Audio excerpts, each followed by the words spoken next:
సీమెన్‌లో fructose లేకపోతే motility తగ్గిపోవడము, infections ఊరికే మళ్ళీ మళ్ళీ అవ్వడము, లేదా కెపాసిటేషన్ అవ్వకపోవడం, ఏంటి ఫలదీకరణం చేసే ప్రాపర్టీ తగ్గిపోవడం. ఈ కణాలు అండాల్ని ఫలదీకరణం చేయలేకపోతాయి, చేసిన ఎంబ్రియో బతకదు, ప్రెగ్నెన్సీ అనేది రాకుండా ఉంటుంది. ఇప్పుడు ఫ్రక్టోజ్ తక్కువ ఉందనుకోండి ఈ సీమెన్ అనాలిసిస్‌లో, అలాంటప్పుడు మీరు న్యాచురల్‌గా కూడా దీన్ని ఇంప్రూవ్ చేయొచ్చు. జింక్, సెలీనియం, విటమిన్ సి, ఇవన్నీ మల్టీవైటమిన్స్, ఇవన్నీ మీరు మీ ఆహారంలో సప్లిమెంట్స్ లాగా కూడా, మందుల్లాగా కూడా తీసుకోవచ్చు.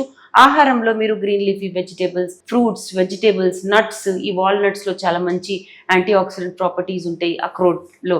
సో ఇవన్నీ ఇంక్లూడ్ చేస్తే కూడా మీకు ఇంప్రూవ్ అయ్యే ఛాన్సెస్ ఉంటాయి. ఇవన్నీ చేయంగా మీకు సక్సెస్ రావట్లేదు, ఫ్రక్టోస్ ఇంకా లేదు, దానివల్లనే ఈ ప్రాబ్లం వస్తుంది అన్నారనుకోండి, అలాంటప్పుడు యూరాలజిస్ట్ను, ఫర్టిలిటీ స్పెషలిస్ట్ని సంప్రదించండి.